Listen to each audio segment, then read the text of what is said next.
grandes construtores do direito não somos nós, magistrados, não. Nós é que julgamos lá das teses quem constrói, quem traz aos autos, são os advogados. E esse advogado pede uma reparação pelo dano moral. Porque essa jovem, essa moça, Miss, cuja beleza era reconhecida em todos os municípios da redondeza, que era cortejada, que era uma moça que dançava balé, que tinha uma postura de pássaro, com gestos e com a movimentação das suas mãos, num palco, e que poderia ser uma grande bailarina, não só do Teatro Municipal do Rio de Janeiro, mas até mesmo do Teatro Bolshoi em Moscou. Perdera com aquele ato de irresponsabilidade essa projeção de futuro de uma moça, de uma mulher, de uma profissional bailarina e até mesmo perder, quiçá, a possibilidade de se tornar mãe, porque talvez sequer casada o casamento tivesse ali feito em relação a ela a sua despedida, porque naquelas condições talvez difícil fosse até mesmo se casar e realizar o sonho maravilhoso da mulher que é dar à luz e que é perpetuar a espécie. Pois bem, um pouco do que eu estou dizendo é meu. Eu sinto isso em relação às mulheres.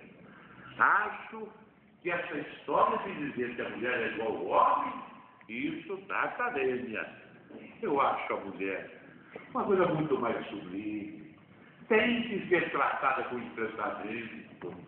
A mulher merece o nosso respeito. As questões de igualdade absolutamente iguais no campo científico, mas jamais nesse campo, e pode me chamar de quadrado. Quero morrer quadrado abrindo a porta de uma senhorinha, olhando aqueles olhos maravilhosos, aquele andar, aquele danço, que por mais delicado que seja o homem, não é inevitável. De qualquer sorte, essa condenação veio.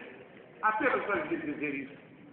Conseguiu esse advogado que o tribunal cumulasse o fato o mesmo, a sentença. O mesmo fato. Qual o fato gerador?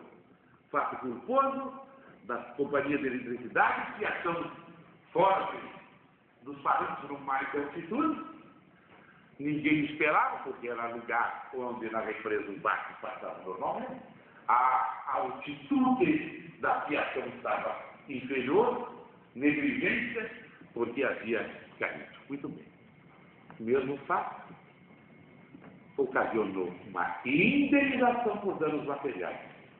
Tudo que gastou para buscar a recuperação física. E outro, dano moral, mesmo fato. O fato de ter perdido a mão, o antebraço, fez com que essa dor moral obtivesse um pagamento a título de reparação do dano moral. Gostaria rapidamente de dizer também que no dano moral e na sua reparação, não importa qual seja o preço desta reparação. O valor econômico é de sua menos importância. Os valores monetários, as quantias, devem ser as mais largas possíveis na reparação dos danos materiais. O que importa na reparação do dano moral é esta retribuição satisfativa que se dá a quem sofre essa dor moral pelo fato, para que aquele que causou esse mesmo fato saiba que ele cometeu por culpa ou dolo um fato que o Poder Judiciário reconheceu como ilícito e que ele há de contribuir com um valor que pode ser até simbólico, mas ele saberá que aquele que sofreu o dano moral, de que ele está percebendo e de que em relação a ele, alguém está a dizer que ele mereceu a solidariedade e o apoio do direito escrito e apoio de um dos poderes do Estado. Isto é que me parece importante salientar. Falamos de legitimação ativa com todas as historietas que tentei falar. Falamos de legitimação passiva. Tentamos demonstrar alcance, o que é indenizar e o que é reparar, e que é possível até a acumulação das duas verbas no mesmo pedido, desde que o fato seja o mesmo, não importa. Gostaria também de lembrar algumas coisas mais comuns que dizem respeito a essa indenização por danos materiais e as reparações nos danos morais.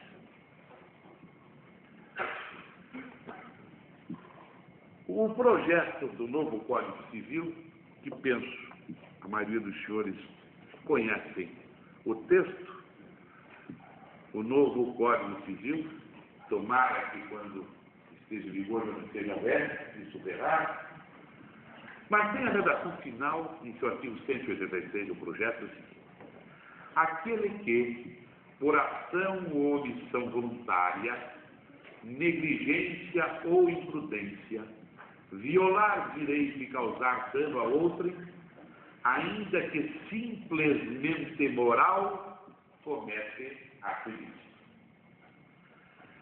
O artigo 496 do Código Civil Português, hoje em vigor, na terra lusitana, diz o seguinte: na fixação da indenização, deve atender-se aos danos não patrimoniais que, pela sua gravidade, mereçam a tutela do direito. Portanto, se vê que as modernas legislações de direito civil, no mundo moderno, estão a expressamente contemplar. Algumas de forma genérica e outras mais restritamente. Mas há casos, e perdoe-me, meu caro diretor e amigos, que use de alguns casos por mim julgados, da minha experiência, para mostrar como o dano moral na sociedade contemporânea hoje está presente quase que diuturnamente nas relações humanas que se estabelecem.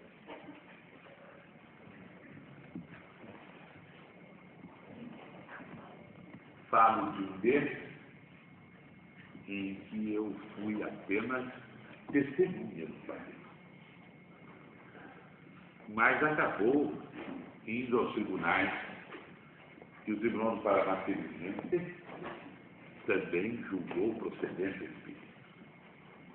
Mas imaginem-se, talvez em Jacarezinho isso não aconteça, só temos aqui homens casadouros, sérios e responsáveis.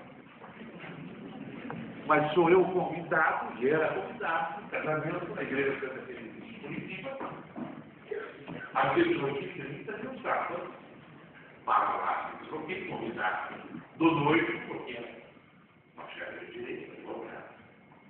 E eu fui ao casamento. Muitos, hoje em dia, não vão ter convite. O casamento está às 18h30, calcula 20 horas para estar no restaurante esperando. A data é aquele dia, veja só. 18h30, estamos na igreja, para preparar todos os músicos loucos para casa aquelas lindas músicas que a noiva escolheram, E era tão boazinha que deixou ele escolher uma das 5. 19 horas, mal-estar, nada, porque o noivo estava todo mundo tranquilo, né? Ele já está lá. Bom, a noiva, coitada, ele estava lá, se atrasava, é chique, chegava um pouquinho atrasado. 19, mas o pai da noiva já estava lá. O galo da noiva já estava gastando gasolina, já tinha feito os 2 quilômetros da quadra. E o noivo. E eis que, doutor Celso Rocha, para nossa surpresa, meu colega e amigo, do quem era solidano, manda o office boy no escritório até a igreja Santa Teresa para dar a notícia. Meu patrão não veio mais, ele disse que não vai dar. Já pagou para São Paulo. Imagine-se que situação dramática. Essa miserável dessa noiva, o coitado do pai da noiva. Santa Felicidade, o restaurante fechado, festa, lindas flores da igreja, orquestra, violino, tudo preparadinho. E chega o noivo para São Paulo. Resolveu não casar, certamente aos 18 quilos. Saiu do aeroporto evasando às 19 horas. E até hoje eu falo, não, voltou. Pois bem, este fato, que é o que tem de irônico e de engraçado, tem uma carga dramática muito forte. Ora, este fato, meus colegas, justificaria o que fez do pai da noiva lá em Curitiba? Claro que sim. Não o que eu vou dizer agora, porque da hora em que o padre chegou e disse, não tem mais nada, não vai haver mais nada. E aí o pai da noiva disse, não tem, mas foi lá para frente assim, só quero dizer aos convidados que eu já paguei quando eu quero dizer, você falou lá e falou bom. Miserável, coitado. Claro que haveria que ajuizado uma ação de indenização para obter o que? Obter indenização pelos danos materiais. E claro que eu julgaria proceder de 1000 vezes o pedido para reparar o dano moral dessa noiva. Olha, essa moça evidentemente teve uma dor moral, uma humilhação, uma coisa dramática. Passava na rua, ela ficou esperando na igreja toda essa hora. E será que não foi usada? Então, isso é dramático. Claro que a gente passou a justificar a dupla condenação. Indenização pelos danos materiais e pelos danos materiais. É o tipo da coisa. É despesa com o restaurante, com as flores, com a floricultura, com os músicos. Até flautista tinha lá também, né? E a flauta. Esses são os danos materiais. E os danos morais, sim, precisavam para carreira direito, saber que ele deveria reparar aquela dor, a dor que é a humilhação, a dor que é o sentimento de revolta, a dor que é o sentimento da perda de quem ela amava, porque ela era sincera e iria casar. Vejam, portanto, há danos materiais, tanto ela como o vítima como o próprio pai. Mas em relação ao dano moral, a legitimação, sem dúvida, dessa noiva.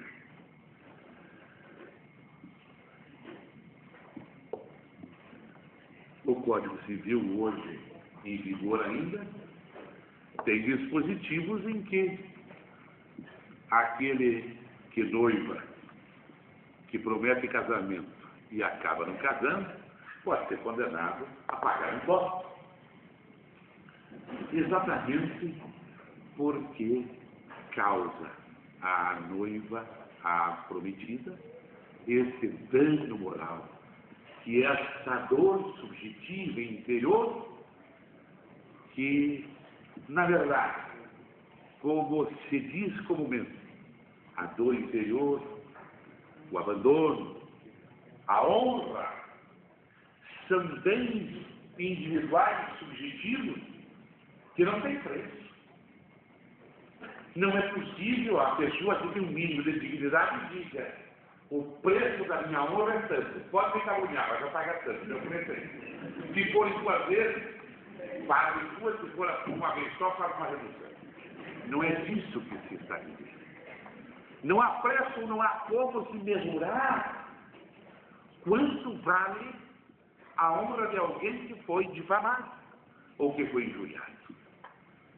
Nós não temos, estamos construindo e temos que construir uma nova doutrina no que diz respeito à execução dessas sentenças. A mim me parece que é possível ainda, porque a grande maioria ainda tem bom discernimento e são bons juízes, que o próprio juiz, usando o seu critério de homem que rei, no seu critério de homem que vive na comunidade, possa medir o valor que ele deva conferir como adequado para a reparação do dano moral. O dano material sempre é fácil e se chega ao seu valor. Eu sei quanto custa uma roda nova de automóvel. Eu sei quanto custa a pintura de um automóvel. Sei quanto custa o óculos que o meu desafeto me quebrou quando me deu o pontapé. Mas saber quanto custa a dor da noiva que deixa de casar pelo abandono na igreja, do cidadão que se vê humilhado, que vê sua honra colocada